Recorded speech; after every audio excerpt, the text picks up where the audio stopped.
This is Duke University.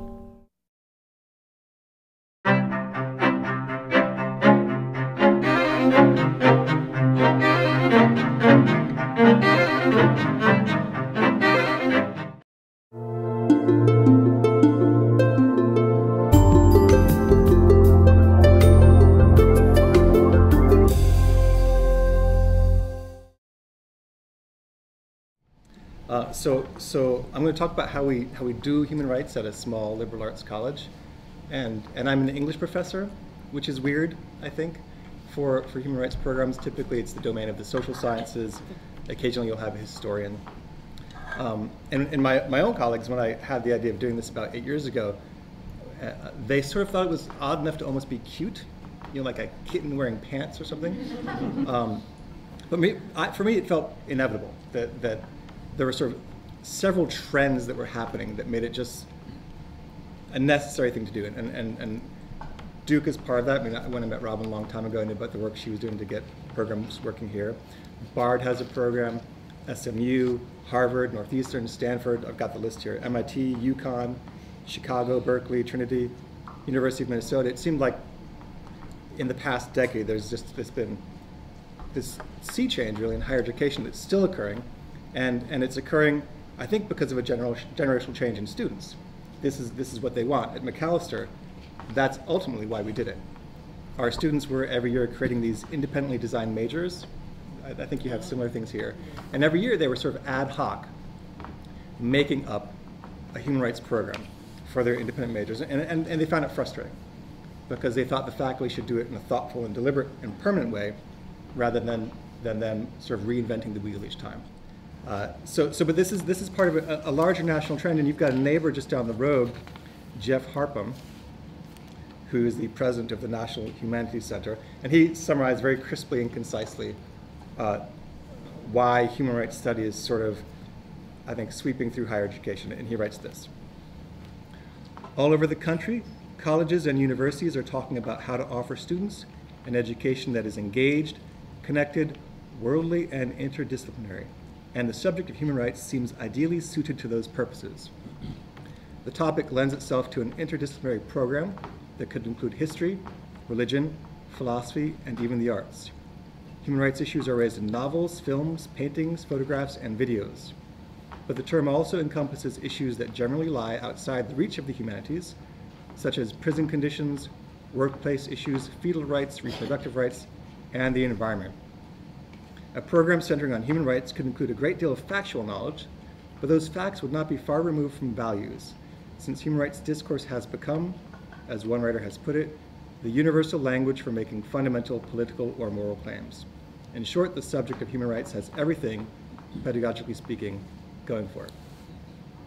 And I think this is true, and I think it's sort of an inevitable thing for a lot of schools. For me as an English professor, I come at this from a slightly different perspective, and so I'll tell you the story of how for me it seemed like the path I should follow. And it began with a conversation. Those of you who are involved in human rights probably know the story of the massacre at Dhaka. It was a story that intrigued me for a long time. There's a photographer, Mark Rabu, who witnessed a series of killings, and so eventually I had the chance to talk to him. I called him to ask him about it because it seemed like a story. And so he tells a story about being at Dhaka when a group of Bengali soldiers took a group of Bihari prisoners out into the racetrack and began to torture them. And so here's what Rabu said when I asked him about Dhaka. At the end of this meeting, the Bengalis, they had assembled about 6 or 8 guys. They were held together with ropes on their hands. They could not move, but they were alive. The militia of the new regime started to torture them in the most terrible way. There was a group I could not. When I saw blood starting, I did not even stop and take pictures. At the beginning, they were beating them, but they started to put incredible, I couldn't describe. I saw blood coming out of the eyes and the nose. And there was one guy, probably the brother of one of those who was there, who was crying, praying with his 2 hands those torturers to stop. And after a while, of course, the torturer took this guy and put him in the circle with the others, and he was put slowly to death by torture. But before I could not stand, I did not take pictures. There were 3 other photographers who were there who took pictures. I knew them. When I'd seen that, I was sick. So he's a photographer, but he didn't take pictures. He tried to stop what was happening instead of taking pictures. He ran around, tried to find an Indian officer, but the scene was totally out of control, and he left. So later he bumped into the two European photographers who stayed behind to shoot the scene, and they told him what happened, how it had escalated, how they'd killed them, how they'd urinated on the corpses. One of the pictures they took got the Pulitzer Prize. So there's two ways to think about this story. On the one hand, that getting the story out with the pictures was a way of resisting violence.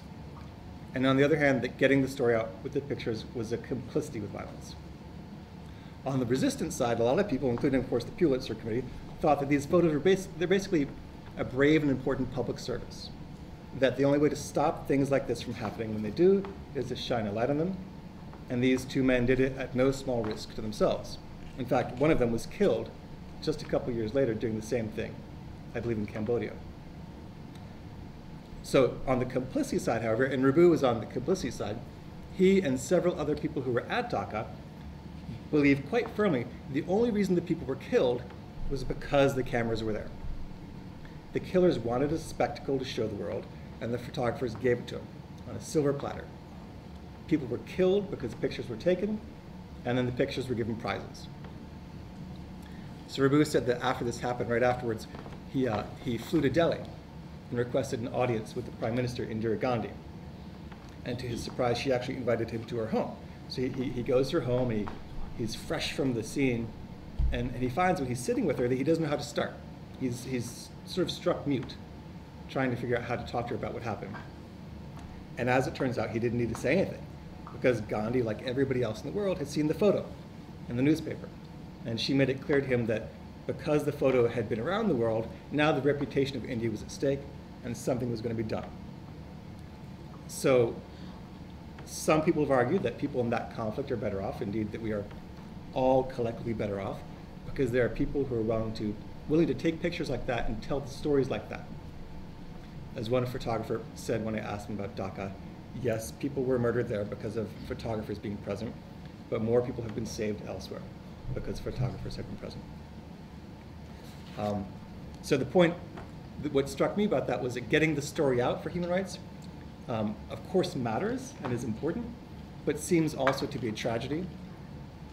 So I began to think of human rights as a matter of storytelling fundamentally, and for me, defined by the paradox of suffering, which is this: to stop people from being injured, you have to tell the story of what's happening, but in telling the story of what's happening, you can injure people.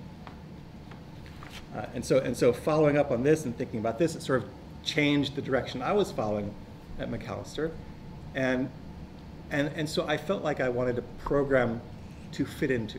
And so I said before that the reason I wanted to do this program was because the students demanded it, and that's true, but a more kind of frank and personal reason is that I had this sort of craving for a public marker of identity, and I didn't feel like it fit anymore at the college. It wasn't English professor, wasn't quite what I was anymore, it wasn't what I was thinking about or writing about, and I wanted a home.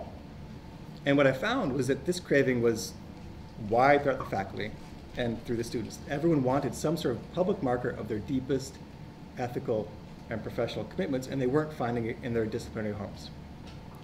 And so very quickly, once the idea got going, people jumped on. I got 9 volunteers from 9 different departments, ranging from music to anthropology to French to history, and students began lining up for it. And so now we had license to create a program, and when you're at a small liberal arts college, you always have to design everything with one question in mind. I mean, it doesn't matter what it is, parking, tuition, anything. We always have to, at some point, implicitly or explicitly name this one question, which is, who do we want to send out into the world in 4 years? That's what we have to ask. Who do we want to send into the world in 4 years? And we came up with 2 ideas. I mean, we had political scientists, we had people from all over, people doing legal studies. There wasn't a whole lot of initial uniformity in how we thought about rights. And there was an English professor who had founded this program, so it seemed even weirder to people. There wasn't much we could unify around at first. But we unified around 2 things. And those are what I'll talk about tonight. 2 ideas about teaching human rights. First, we want to, when thinking about who we're going to send out, we want to give them hope and crush their hope. And 2, we want to cultivate their sense of empathy and cultivate in them a distrust of empathy. So those were the two things.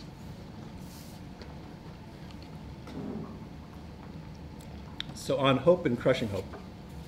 Actually, I think it's the other. I think we want to crush hope and then give hope.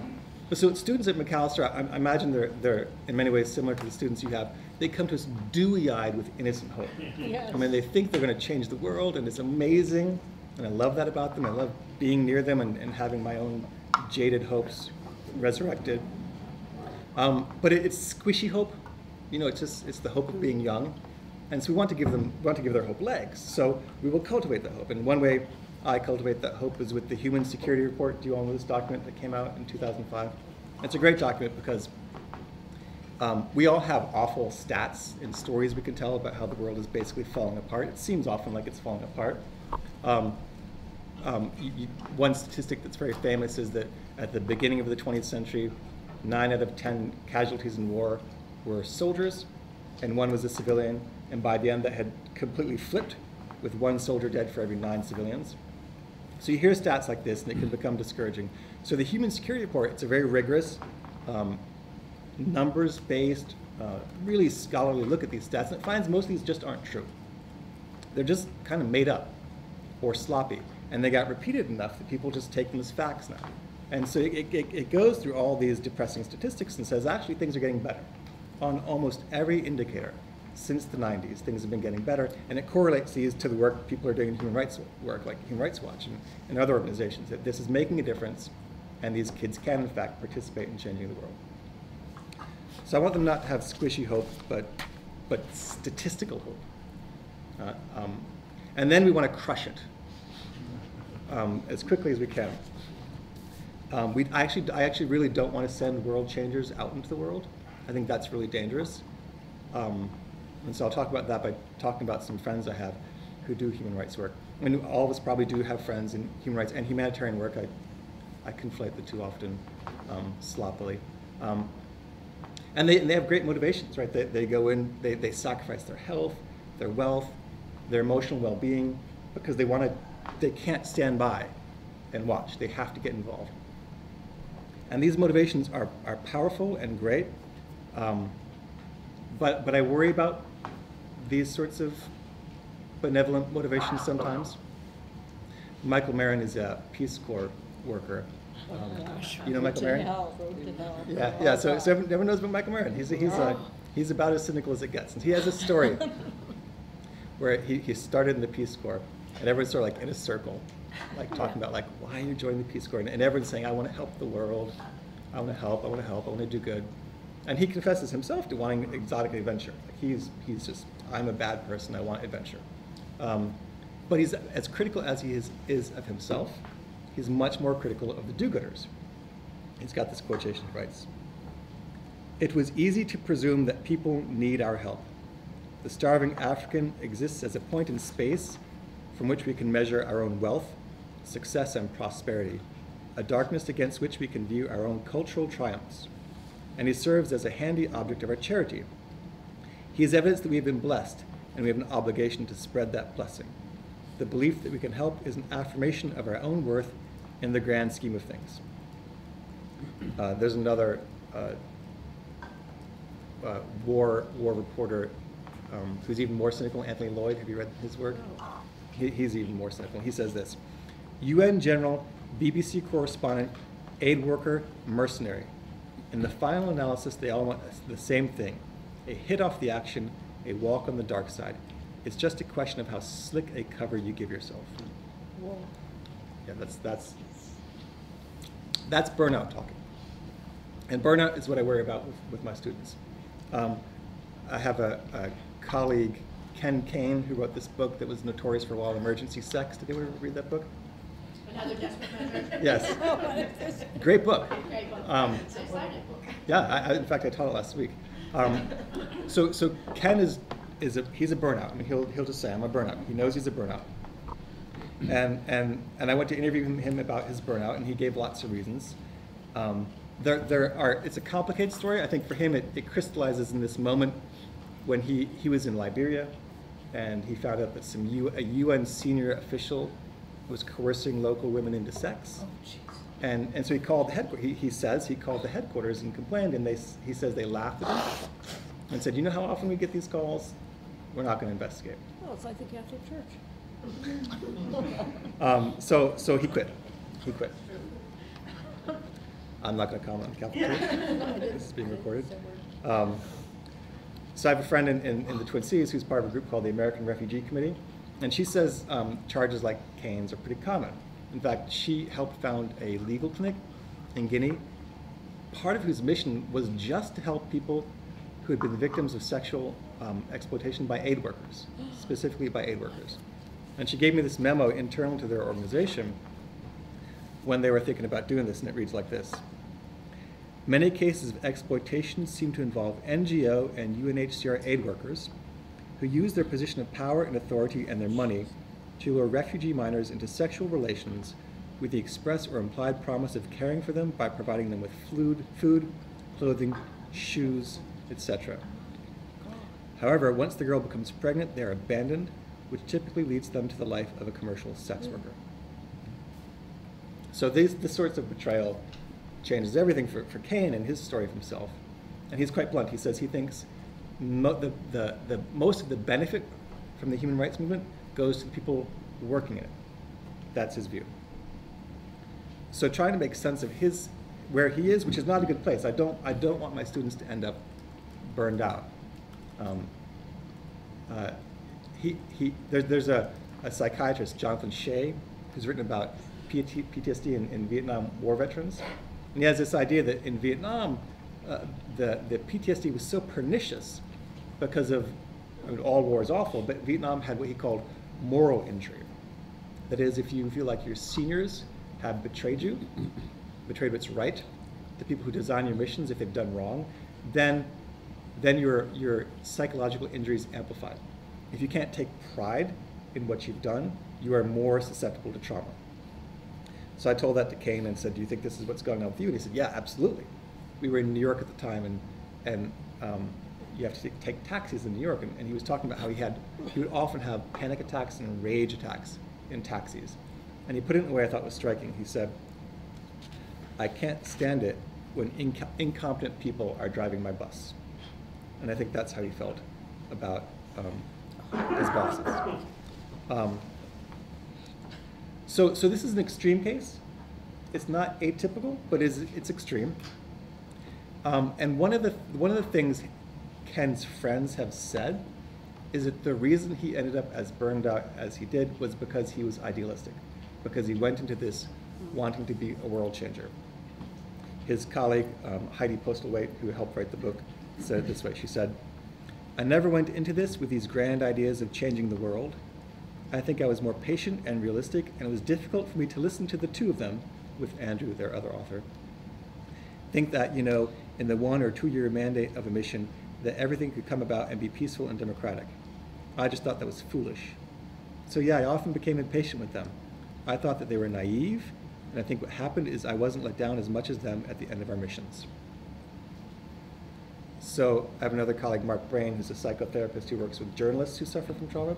And he says that for people who work in disaster areas and war zones, the ones who survive and continue to do the good work do so because they deliberately de-escalate their hopes.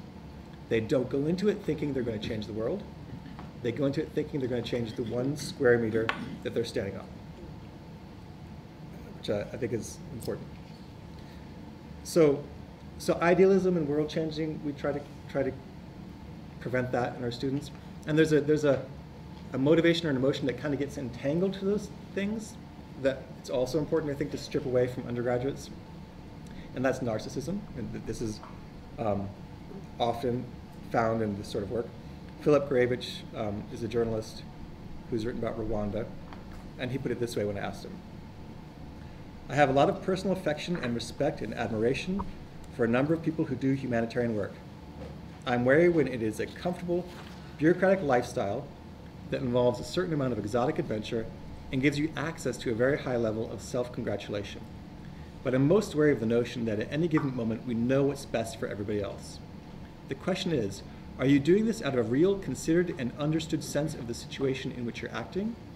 Or are you having a parasitic relationship to other people's misfortunes and difficulties because your own life feels sort of without edges and without friction and without tests?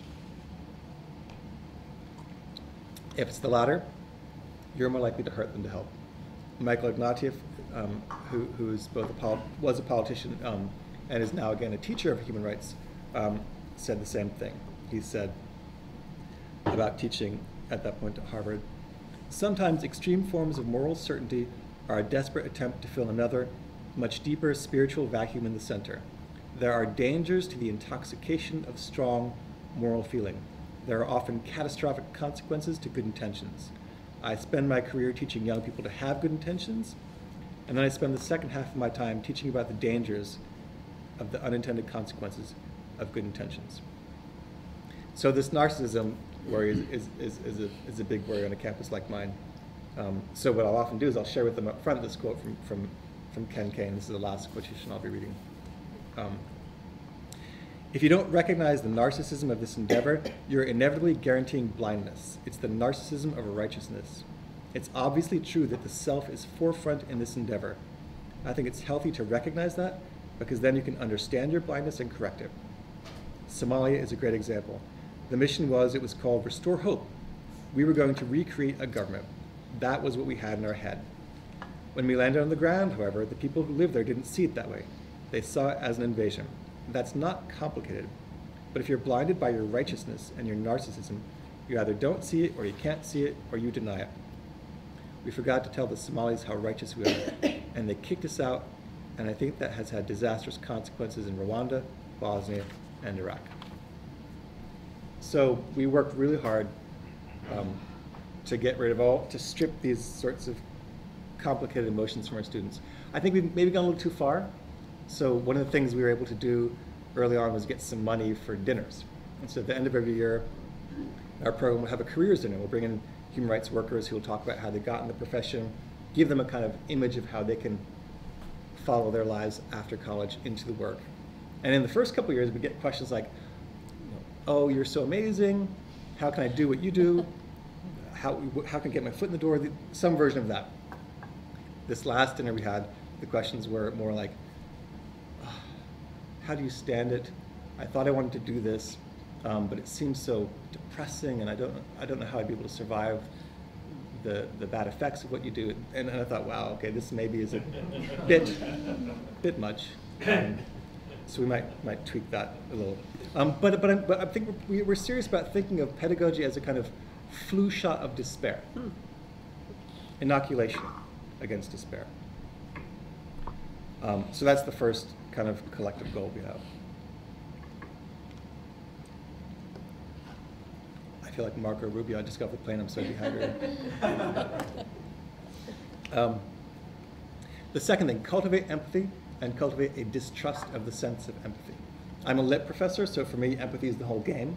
I give them books designed to make them feel, and not just to cultivate their internal apparatus, but to teach them how you can do that to others.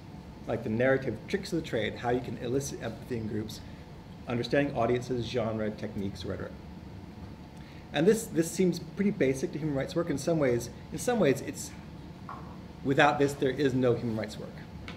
That empathy is the starting point. Lynn Hunt has I think one of the most widely read arguments to this effect. I think it's a controversial argument, but it's an important one. And for those of you who don't know, I'll just summarize it really briefly. She says the modern human rights movement could not have been born if there had not been invented a new sense of empathy. She tracks human rights pretty conventionally from the French Revolution, saying it kind of began with the Declaration of the Rights of Man and went forward from there. Christian duty or charity, other kinds of compassion were not like what human rights is. Rights is different, and it started then. And it only started then, she said, because of the rise of the novel. And the rise of, in the 18th century, the novel was a kind of a new invention, a new technology of empathy that changed the world. That these books of intense psychological identification helped people to experience other minds in a way that had never happened before. The example she gives is a book called Pamela. Who's read Pamela? Anybody? It's an amazing, it's still an amazing book. It's one of the first novels, and it's written as if by a young British maidservant. It's her letters to you, the reader, and she's being repeatedly sexually assaulted by her master, and it's a wrenching book. And it stunned England. I mean, when they heard the next installment would have her getting married, like they rang the church bells in the villages, and her claim is that never before people could understand others as duties, but they had learned suddenly with the novel that because we all share these intense interior emotions, we're all the same, really. And this sense of equality, because of our interior emotions, she claims was the necessary prerequisite for the modern human rights movement. She takes this claim further and talks about some things that people argue with, but I think the basics are pretty true. I mean, the notion of empathy in storytelling is something that gets trotted out in many philosophical arguments. Richard Rorty, a little while ago, had this essay where he said basically it's about storytelling. We have experienced 2 centuries of moral progress, largely because sad and sentimental stories, repeated and varied over the centuries, have induced us, the rich, safe, powerful people, to tolerate, even to cherish, powerless people. People whose appearances or habits or beliefs at first seemed an insult to our own moral identity, our sense of the limits of permissible human variation. And there are big examples of this we all know. When A Passage to India was published, it was like almost overnight. Views on colonialism changed in England.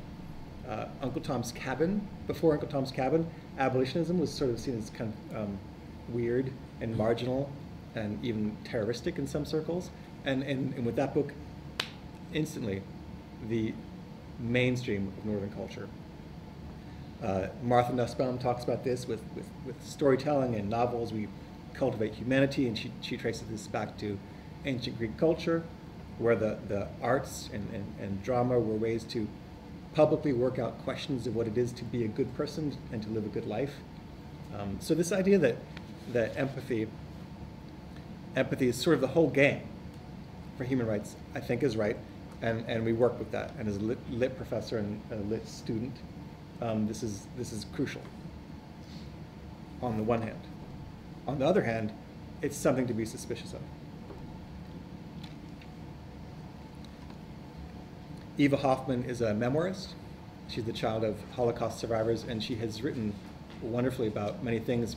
One of the most striking descriptions she gives is how Holocaust survivors have been essentially emotionally commodified in the US. That among certain sectors of the US population, we live lives, we live in the society of the spectacle, lives of boredom, where there really aren't any stakes to our lives. And people want to feel like their lives have stakes, depth, authenticity, and no better way to get that than from Holocaust survivors, she claims. And that because people experience significance and envy, they parasitically use the stories of survivors to feel full, to feel like their lives have some kind of meaning. And so one of the many worries about empathy, one is that empathy is this thin veneer, and that if you peel it away, you are actually seeing voyeurism or self-interest or some sort of narcissism, but that when you see empathy, you need to be suspicious of it. So that's empathy to worry about because it's a kind of under-identification. The opposite end, though, is just as bad, over-identification.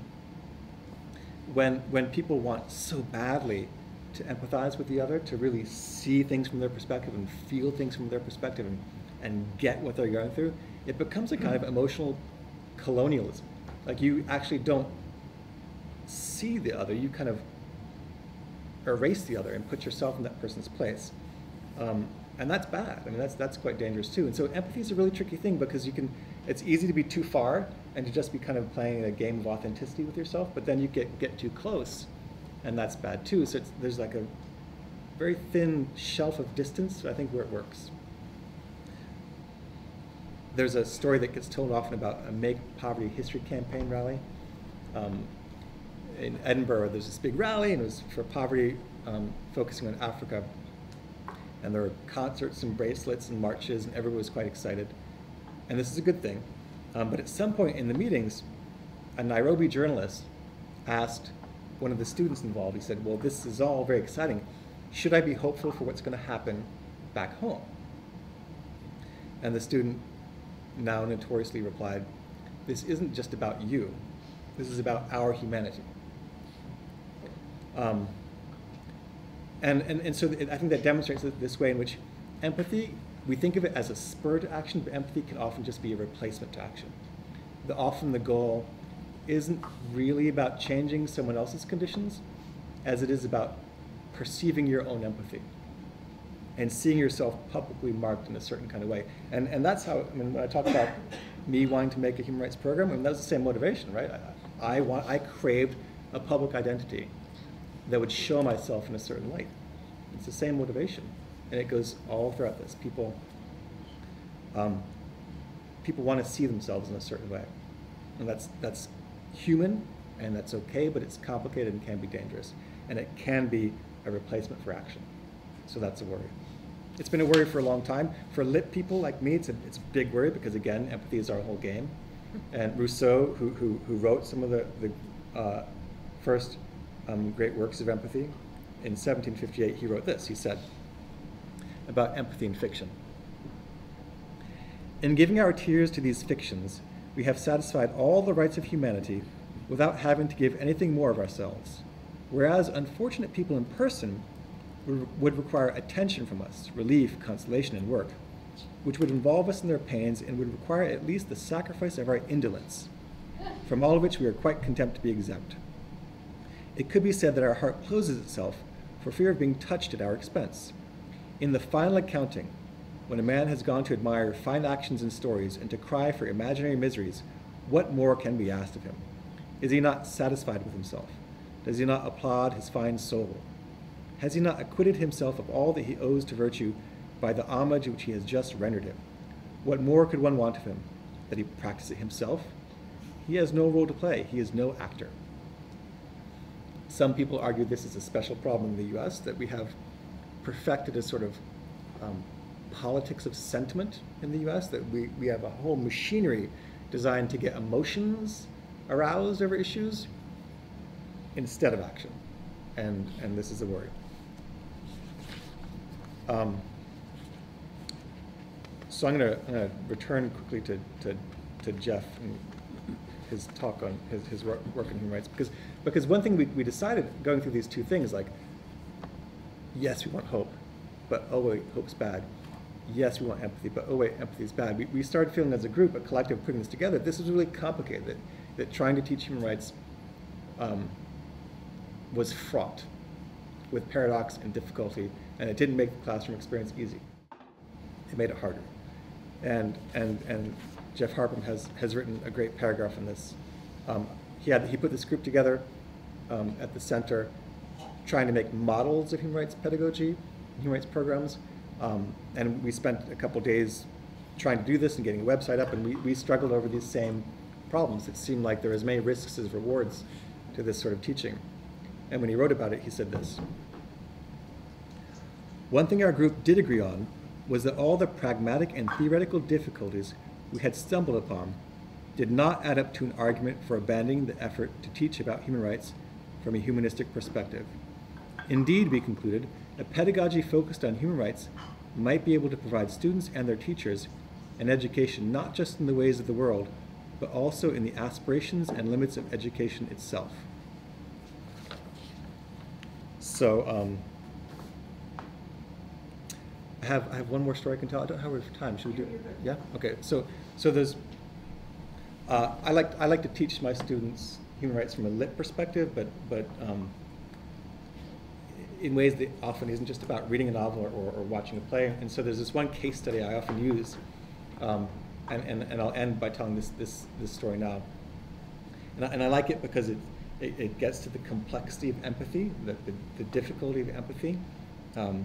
It's a story that demonstrates the really interdisciplinary reach of human rights work, that it's about being working for Human Rights Watch, being a lawyer, working with refugees, about being a teacher in the public schools, about being a social worker and a psychologist and a theater director and an audience goer. All these things are part of the work and the teaching of human rights. And I like this story because it's about stuff that's happening here that kids can get involved in here, And I think our students want that, they crave that. That's part of any human rights work, I think. So this will be the last story I tell. I have a friend who's involved in the theater scene in New York, and she works at Ping Chong Theater Company. Some of you may know this group. They have a series called Children of War, which I think is part of a larger series they have called Undesirable Elements. And all the work they do in this follows the same structure. It's a kind of a startling one. For the Children of War piece, Ping Chong found children who came to the US as war refugees, officially processed and came here as war refugees. He interviewed them about their most painful, traumatic experiences. He wrote a play about these and had the kids play themselves in the play in New York. This is just a small example of the text he had them do. We hear screaming in the market, everybody runs. Do you want a short sleeve or a long sleeve? That is what the boy killers ask. If you say long sleeve, they chop off your entire arm. If you say short sleeve, they chop off your arm at the elbow. People run past me screaming with no arms. So when I first heard about this project, I was instantly quite bothered and very suspicious. I mean, I think there's this idea that public catharsis is good and can be moving and powerful, but I was profoundly worried about the risks for the kids. I mean, I think public catharsis is dangerous. And I was also just worried because it seemed like this was likely to be a scenario where audiences who came would be people who were just sort of looking for a theater experience. You know, they were bored and they want significance envy, right? They want to be connected to something that feels like there's stakes. And what better way to do it than to see these kids trotted out into the stage? So I was worried about it. So I went to visit him and talked to some of the people who were involved and a couple of people who were involved in the kids who were in the production. And I actually ended up being convinced that this was a really powerfully therapeutic and good experience for everybody involved. Most important, Ping Chong involved social workers and counselors in the whole process. You recognize this was a professional endeavor, the mental health of these children. So the arts and psychology and psychiatry kind of mingled together in this project. And the kids sort of demonstrated a principle, I think, about all human rights work, which is that they'd spent their time in the US thinking nobody would listen to them, and if they did, nobody would believe them. And they'd also been subjects of processes, like subjects of large regional and national processes and governmental processes. They'd been subjects of these processes. And with this play, suddenly they were agents. They were making something that you could almost touch. And this feeling of being in control of their story, controlling their trauma through story, and the relationships of trust that developed in the process, I think was all the difference between feeling exposed and feeling validated. The person I talked to most about this was the only adult who performed with the kids. Her name was Farah Naderi, and she had been detained in Iran for, I think, 7 years. And she talked about the way she talked about her detention and torture seemed to me a way of talking about art and human rights. And so when we talk about the things that happened to her, every time she talked about how she dealt with it, she dealt with it in ways that seemed to me models of aesthetic action, control through aesthetics. So she talked about being blindfolded and put in this place they called the graves. And she kept centered through those long hours by designing buildings in her head. And then she had to walk these gravel pathways to her daily interrogations, and she would occasionally sneak a pebble back to her cell and carve it into little pleasant shapes with a bobby pin she had. And then she was forced to listen to the Quran 24 hours a day, just piped over the loudspeakers all day long. And she converted it into a foreign opera in her head. And so all these things helped her. And here's what she said when we talked. They controlled everything in prison. Your language, your whole body language, you name it. I mean, the thoughts that you have, the dreams you want to have. They controlled you in the worst ways. You're afraid you're going to break down. You know it's coming. The guilt of it just kills you. anticipating the guilt just kills you. What if I can't take it anymore and I give out names? That was the worst part. I would rather to be executed 10,000 times. And so she described the process of making the play with Ping Chan as a kind of inversion of those self-erasing experiences, that theft of her autonomy, that making the play was the opposite. You had control over things, what to say, what not to say. Ping was wonderful. He would work with you. If you didn't want to talk about this part, okay, that was out, even though it was very interesting. He never pressured anyone on their stories. It was empowering because it was the first time for most of us to tell our story thoroughly, the way we wanted to say it, as much as we wanted to say it, and to still be received. So I think I'll stop there, but I like to end with storytelling because for me I think that can be a thematic that shows how the human rights work everyone here is involved in can reach into the arts as well as the social sciences, and really everywhere on campus. So I'll stop.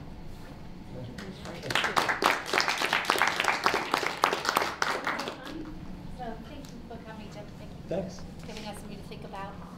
So one of the things that makes me want to be on our subcommittee is to really think about, like, what do we do at Duke to teach human rights in an effective way? And there's lots of ways to think about that, like what kinds of courses should we have, what is our idea about those courses, and then, you know, what is any particular course trying to do? Right. And I'm wondering, like, since that was the question that you were asked, do you have some theories for us about what we should do at Duke in terms of types of courses, the ways that a course is structured, and you can pull from what you've done in a very, like, administrative, technical way, you know, That would like make you practical boring? way, yeah. No? Okay. From what you did in Macalester. Is this cake for me? Yes. Oh, thank you. Of course.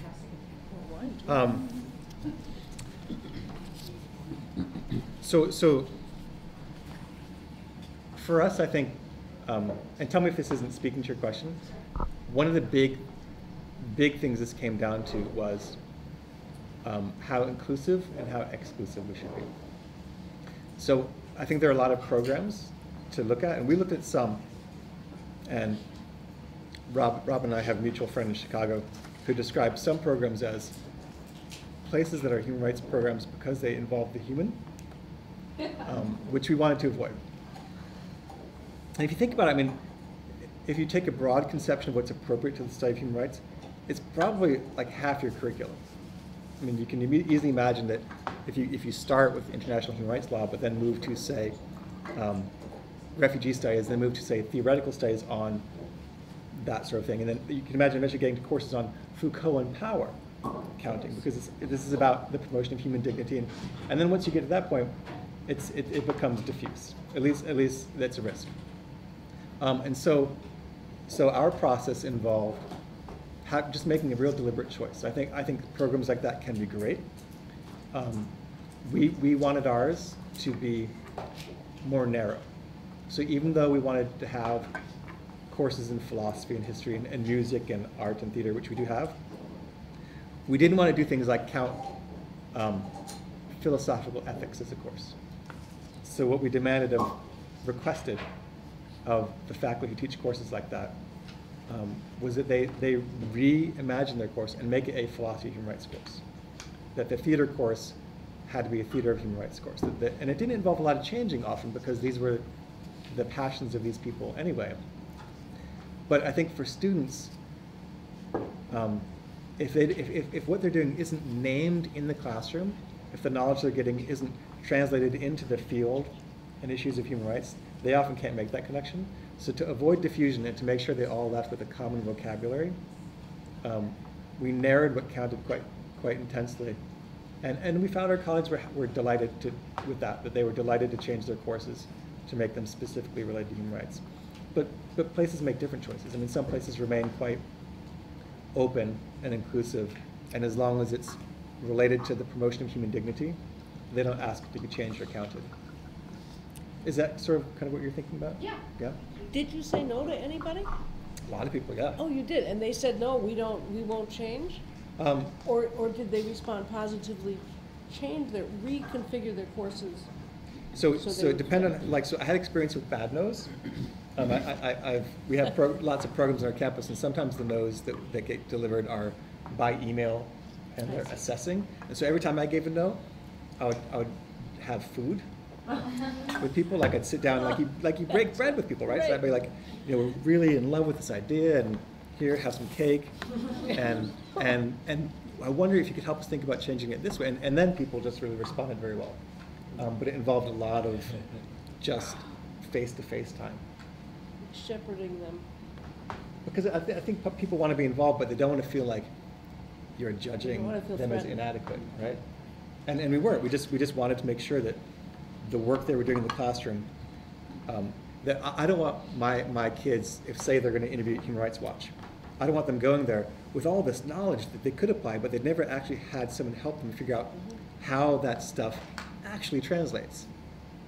That's a step that is often skipped, and I think it was important to make sure that the faculty made that step. Yeah.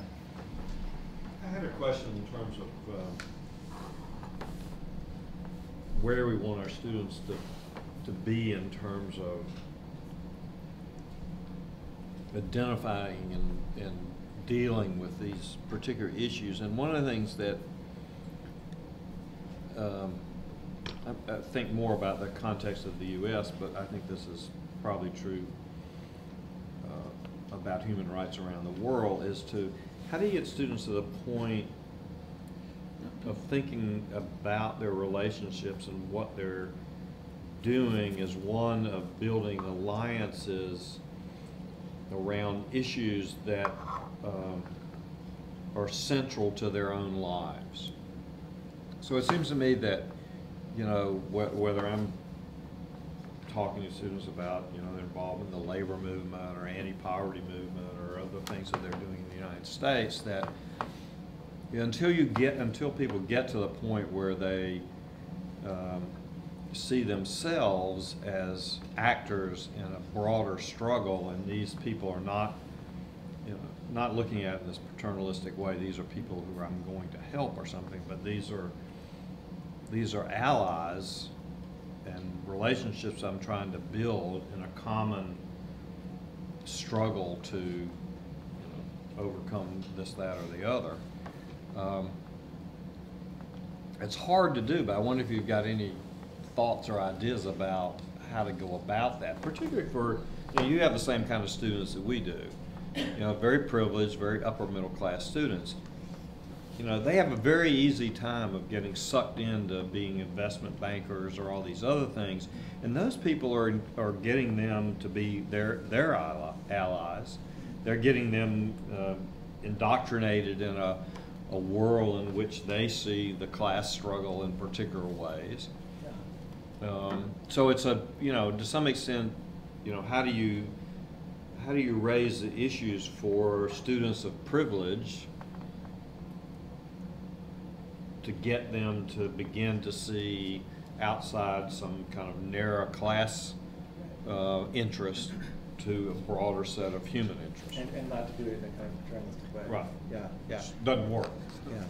I mean, I don't know if this is fair, but I kind of would like to hear you talk about that, because I've heard that Duke has this amazing opportunity with every student they can do I just these. told them about Duke Engage. Yeah. This seems precisely. Nobody can believe. That seems like the answer. I would love if we could do the same thing. Does that speak to the question? Yes and no. You're talking more about how you even get them to the threshold, because you're talking about students who might not come to Duke Engage, And or also who Duke might not think Well, that. they do. But Duke Engage is also sometimes a one-time event. That's It's also part true. of a broader educational experience. It's Yeah. not their entire pathway. Right. And Well, the question for me Yeah. is, like, how do you Yeah. send students off the, so I'm actually in the process of trying to create a new program on children and adversity for graduate students, and which will give these year-long fellowships to students to go work with organizations that are working on children's issues. So, you know, when we select these students, I mean, what I'm hoping, you know, what does it take to get them to the point where they're so self-identified but not in this, that their own needs for human liberation, their own needs for human rights, their own needs for their own political and social and personal self-realization are tied up with those of others that, they go marching off seeing these people as not as patrons or not as objects, but as comrades. Be drawing on my own red diaper baby background. Yeah. Well, I mean, I might actually not be well positioned to answer that because we actually, to be frank, we want more of our students to go into investment banking. Like, we have no one who does that. We're hoping for like 1 or 2 students to get rich and donate, because it's the culture of our campus really to kind of be. They're like the culture of the campus is sort of activist network oriented, but I think that happens naturally by. We don't have a well-funded version of doing this, but because we're in a city, it's about getting the students out, and the students will make mistakes, and the first time they get involved, they'll be paternalistic or they'll expect to be treated in a particular way. But the mistakes they make in college are cheap. You know what I mean? Like, it doesn't cost a lot. No one's hurt often. The kind of mistakes they make cost less than they would later, and so it's often just about getting them out over and over again, and they learn. But I really think you'd be with Duke Engage, you'd have a better position to answer that question. I think what we forget sometimes is that the students who we think we meet them in class, we could assume that we're their whole universe, and we forget that we're just one of many windows. That they're going to a finance class that's absolutely compelling, or they're in an economic class, or they're in sociology. Or the classes are like the least of their interests. Or the classes are the least of their interest altogether. It's somewhere else. And over half of the students, I think, do not even ever apply to Duke Engage. And so I think part of it is moving beyond feeling that you're doing show and tell. Oh, here's this window. So look, come on in, participate. Do you have service learning or something? Yeah, service learning is a big part of what we do. It's really important, I bet. Huh? And maybe this is some answer. So I do it through writing. Like, I'll send students in the community to either take life histories and create New Yorker style articles around them, or help organizations get involved in organizations' public communications processes, and I always try and make it really a named thing that clearly the students are the beneficiaries of the generosity of these organizations educating them. They're not bringing their talents and helping those organizations, and when the students work, they need to be giving back, because they're being given a real privilege to work there. And so we just try and name it as what it is. I mean they're college kids. They actually don't have all that much to offer these organizations other than their but they think they do. And we're trying to teach them, you need to be conscious about trying to give them something, because you're getting much more than you'll ever give. Right. James, I wonder if I could ask a question that goes maybe to the first quote that you read, which raised in my mind the question about what we're talking about when we think about human rights, as opposed to social justice, anti-poverty work. So human rights is a very capacious concept. So I come from a legal background, so in some ways it's easier for me because I have a text that I can refer to, and the training that I have is to teach from that text and the gloss of the institutions that grow on from it. So that's one way of looking at these sets of issues, but it's by no means the only way. And then when you read scholars like Samuel Moyn, who says human rights kind of crowds out better visions of social justice, and your comment about how broad the framing is and how it sort of can cover everything, I'm curious to know how you, and you referred to it in the first response to your question, how you define the borders of it, right? And part of it could be a labeling question, right? So part of it, we could be talking about different things when we talk about human rights from different perspectives. And that's okay. I mean, we just have a translation issue. But maybe you have a different vision of that. And I'm especially interested precisely because I think you're trying to capture a range of different approaches and engagements. Yeah. And so that's harder than I think the work that I do, where I kind of naturally have, look at this, right? And then we go from there. So I'm just curious of your thoughts about that. Well, so we ended up coming with what we thought was a good system for balancing that. So we divide our courses into two categories. They both have very nice sounding names, so no one feels marginalized. There's foundational courses and specialized courses, and they're required to take them both, but they're required to take more foundational, and the foundational courses are more probably like the courses you would teach. I mean, we want to make sure that when they leave, it's great that they take a course with me. It's great they take a course in the slave trade, but we want to make sure they have the basic vocabulary of the contemporary legal regime, and the basic vocabulary of humanitarian practice. And so we don't have required courses, but we've got a small cluster of these foundational courses, and they have to take a certain number. And we know whatever combination they pick, they will leave with that basic vocabulary. And then when they take a course like mine or my friend who teaches in music, the courses begin speaking to each other in really interesting ways.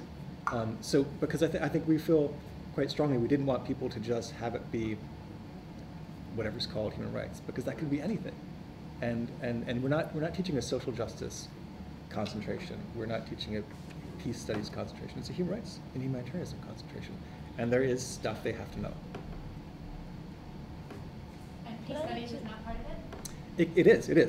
But it's we'd probably put one in, well, it depends on the course, but the specialized courses we think are necessary because we're a liberal arts college, right? We don't want to send people off having only a legalistic understanding.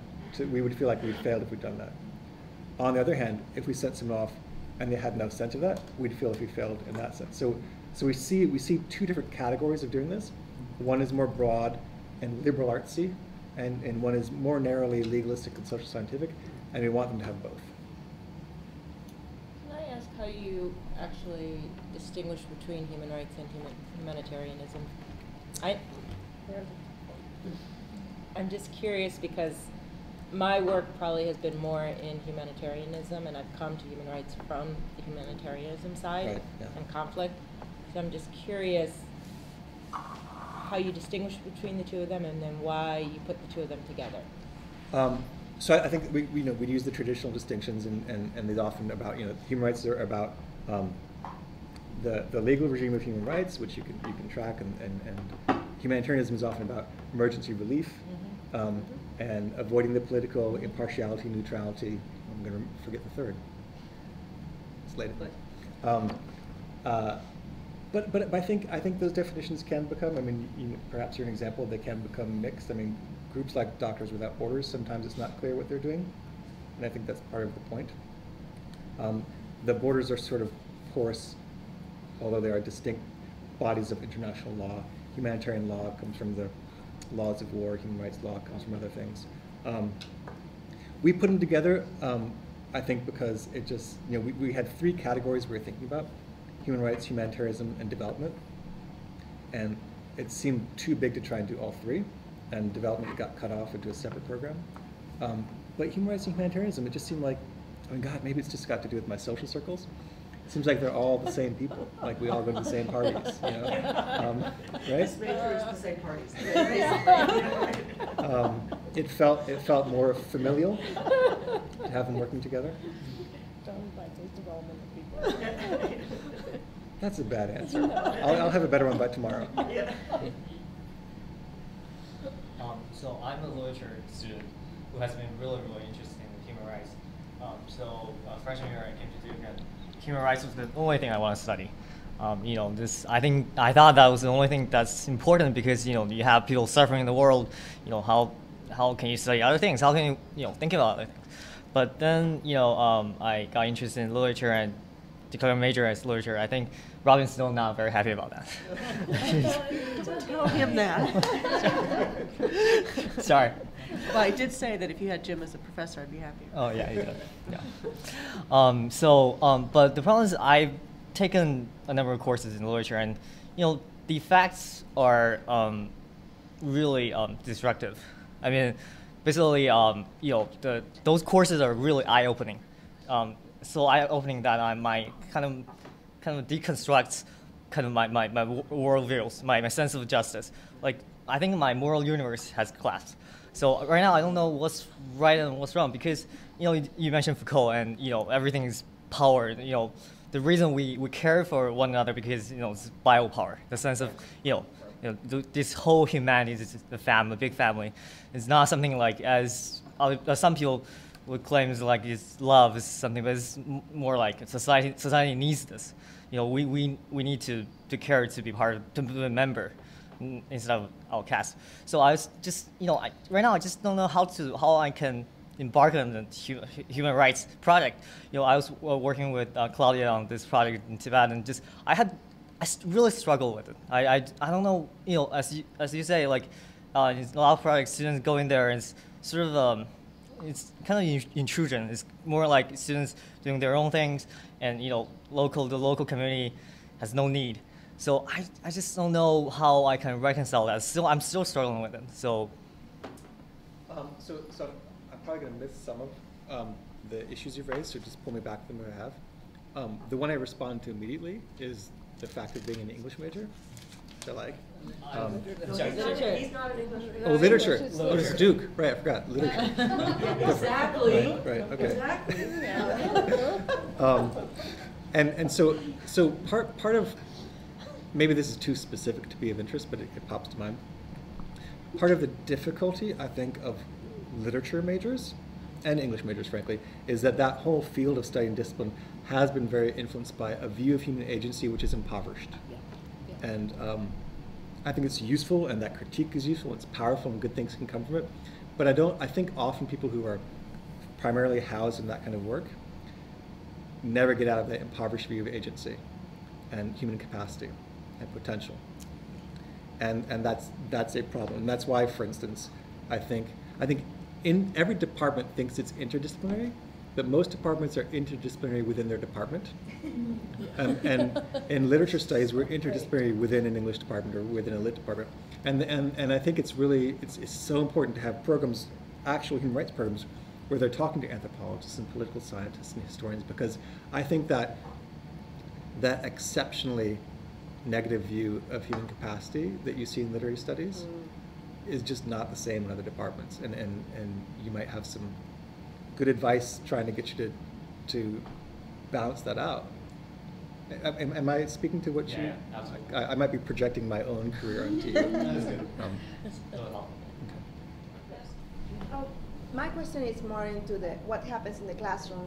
I'm very interested about how you deal with issues, the paradoxes that you talk about, and especially the paradox of suffering and the paradox of truth, especially when you want to crush hopes and at the same time bring them up. Right. And my experience with the Duke students here is that they are full of hope of changing the world, and they want to do it, and they think they can do it.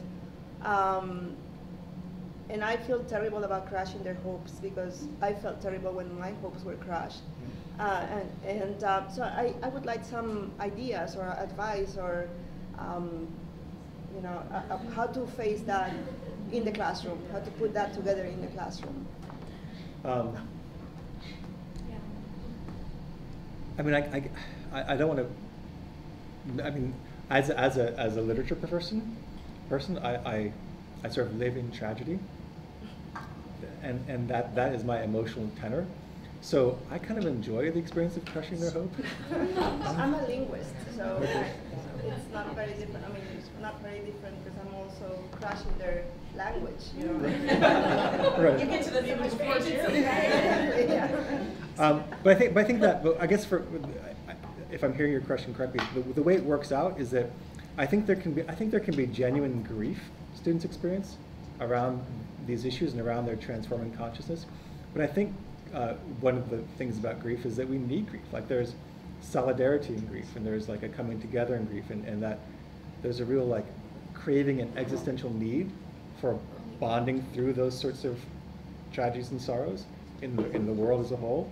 And if you can reproduce some of that in the microcosm of human rights teaching, I think it can be a powerful alternative to hope. We don't worry about failing, because failure is the ground that we choose to occupy. Like if we go somewhere, it's because it is tragic already, and that is where we choose to live. And there's a kind of beautiful energy about that I think the students can take with them that can be as motivating as hope. So Jim, I'm sorry, but I'm with you on this, Leon. Like I find all my students way too cynical. Yeah. Right? So like I don't find them way too hopeful. So I spend a lot of my time like making sure that they're not like, as you put it, squishy hope and Right. just really out of touch. On the hopeful side, that's no good. Right. But to lend them in the land of cynicism only, I feel like that's the same thing of just removed from any responsibility for the world in Yeah. which there's all this sorrow and grief. So there's kind of a fine line here Yes. between making sure that people are not gonna get totally knocked out immediately. I love your inoculation concept, right? Yeah. That like, if you have no idea about how hard this is and then you try to do it, you're gonna be out in a second. Right? Yeah. But then the idea that you get them out entirely, like how good is that? Yeah, cynical's bad. So for me, the way I think about it, there's a great poet, British poet, William Blake. You know, like Tiger, Tiger, Burning Bright. And he has this, his whole philosophy was about moving from innocence to experience, and he has these books called The Songs of Innocence and Songs of Experience. And they're roughly modeled on the theological argument about the fall of man. And his idea is that you're born into innocence, you're the little lamb who's dewy-eyed with squishy hope, and then you face the tiger of the world. And it is clearly a tragedy. The songs of experience are tragic and dirty and broken, and it can be inspiring with cynicism. And yet, it is a fortunate fall, he borrows from this argument from Milton, because you move into a more painful but deeper understanding of the existential truths of the world, and operating within that realm, you can be tragically aware and sorrowfully more effective and authentic in your actions. And so, however, if I could put that in a word, I'd want that to be the word, not cynicism, that I want to leave them with. Does that make sense? Sorrowfully aware. That's not a good word either, but something like that. The fall from innocence to experience is sort of the model that I think I try to work Is with. there any like, and then we do something about it, Clark? Absolutely. I mean, and so maybe this is just it is too obvious to mention, but I think any human rights program has to always involve service learning, getting out into the community. Yeah. I mean, and so everyone does internships. All the courses have service learning. I mean, All of the courses have service learning? Well, no, Or, of course. but most, but that's We a- encourage that's a it. kind of- okay. And most people who complete the concentration That's have an interesting. internship counting for one of their courses. So I mean, yeah, that's the action has to be absolutely essential to this, and maybe that's why it works, because while you're giving them this critical education, they're out in the community and they're seeing stuff getting done, and they're not changing the world, but they are changing the square meter they're standing on. That's how they also stake out this little corner of the world where something can happen. Yeah. That gives themselves agency. Yeah, and I think Sorry, that's didn't mean to- that's key. we just say something. My other question is, do you have language programs, and how do you put the human rights signature into your language programs? So we have required language courses for all students? Yes. Yeah, we have that. And our language faculty are interested in being involved in the program. So they're once everyone gets past their 2 years of language, and then most students spend a semester abroad in a foreign country. So their upper level courses will be designed to help them bring this to human rights work. So we have, courses on the Haitian Revolution in human rights or Rwandan human rights. It just seems like, as with service learning or internships, like a really natural extension and fit in the program. So do students have to take the foundational courses before they take the No. other? So it's not like an entry-level course for poli-sci? Because we generally don't Just believe there should be a hierarchy. Right. We So just think before they that- graduate, they should take the foundation. Some from one cluster and some from the other cluster. I see. Yeah. So I've heard this, I don't know if you call it an expression or a concept thrown about, maybe something even more vague than that, a human rights culture. I'm wondering if you think that has any utility or any weight in creating a human rights pedagogical project. So when you say human rights culture, what do you mean? Well, it's very it sounds really sexy on a grant, you know, that I'm helping develop a human rights culture, sort of something that, an idea of a discourse of human rights perhaps that is sort of integral to identity, thinking about what the things you were writing, or something that's, you know, outside of education, something that we feel it's part of who we are. And I think in terms of sometimes like of Latin America, how I feel that there's something more, human rights has a deeper role, perhaps, in who we are than we are here. Here's human rights is something on the other side of a border, whereas I don't feel that's what happens in other places. So I'm wondering if that could be a concept that we can, you know, think about developing in a human rights program. So again, steer me back if I'm not hearing you properly. But it's my belief, at least, I mean, I've just got the experience of the student population I work with, but that this is the culture they live in. I mean, it starts in second grade, first grade. My kid's in kindergarten. He's taking named human rights education curricula. I mean, it is their moral vocabulary, and it is their culture, and they're bringing it to us. And so we don't have to do a whole lot of work. One piece of work we do have to do sometimes is correct that idea that this is something that happens to other people and isn't happening with the workers on campus, you know, with the workers in the restaurants nearby. It doesn't take a lot to get them to reorient themselves in that sense, but sometimes that's a deliberate process. Is that at all speaking to your question? I think so. Yeah. Do you think they express their own feelings of their own interpretation of social injustice as a human rights issue? Yes, I mean, absolutely. You know, it seems like the first words they use. I have a question quickly about thinking about literature and human rights and the role of thinking through literary texts in a human rights analysis. And you brought up the problem of the subject-object relationship and how in literature we tend to think of the object as agentless over and over, and that's just a repeated theme. And I'm wondering if you found it beneficial, because you're obviously looking transnationally with the human rights, but in literature in particular, I find that when we look transnationally, it seems to exaggerate the otherness of cultures. And what are some of the ways that you've found to talk to students about reducing that otherness, and if you're looking nationally or transnationally, particularly in literature? That's a great question. I mean, I think the ideal literary experience and the ideal works will not produce that sense of exoticized otherness, but you know, sometimes you can't control how people experience a text. So I think with each text, it's a matter of just really naming that problem you're saying. But gosh, that's such a good question. I kind of want to think about it before I say more, you know? Okay. Does anyone else have an answer to that?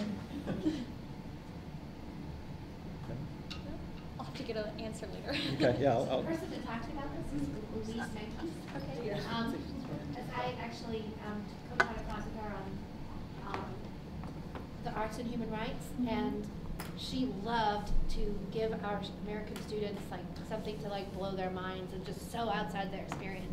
And I kept saying, you know, this isn't so good for us. The two of us are like completely different people. Like, you know, she comes to class with no shoes on, I come to class in a suit, right? So, and we had a great time teaching because of that. And I was worried that like what we were doing was exoticizing the other, that it was too shallow an experience, that if you give people stories that require like a lot of deep knowledge and you do it like in one class, you can't do it. I said, okay, as long as you insist on us doing this crazy Bali music that I don't understand, and I was willing to say, this is crazy music. Because my students aren't going to say it, I need to say it.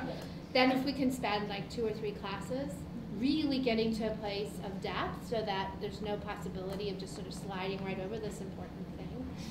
So we had to make judgments. If we're going to do something that I decided was exotic because she didn't understand that concept, right? And I said, look, I can tell you that's how it's going to be experienced. Then we had to go slow. So that was the first thing, is if you're going to do something that is predictably subject to an exoticization, you really, really owe it to the thing you're teaching to get into it at a depth that doesn't allow for a superficial takeaway. That makes a lot of sense. I'm thinking also about texts not just that are misinterpreted, but that are interpreted the correct way, like thinking about a lot of the British literatures on the African continent, and how those can be utilized to demonstrate the excesses of racism and the denial of basic rights. How do you go into something like that? Because students obviously understand racism and colonialism to a degree, and to show that it is excess and not that this is how they should be thinking about it.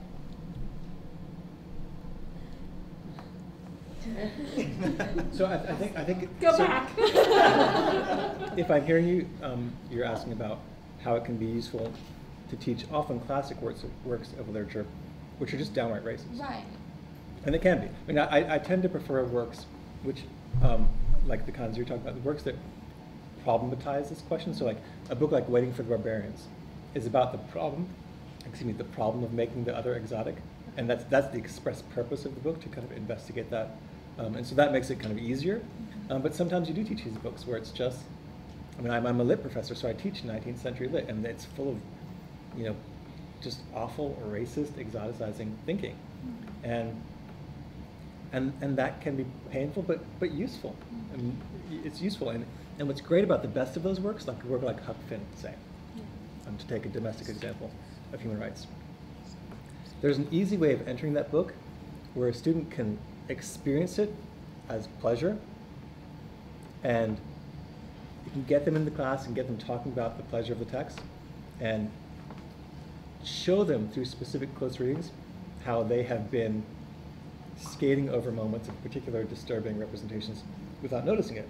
And that moment they get where they move from pleasure down to the critical awareness of their pleasure, that's a great moment in the classroom. And I think that can be achieving some of what you want. Yeah, absolutely. Thank you.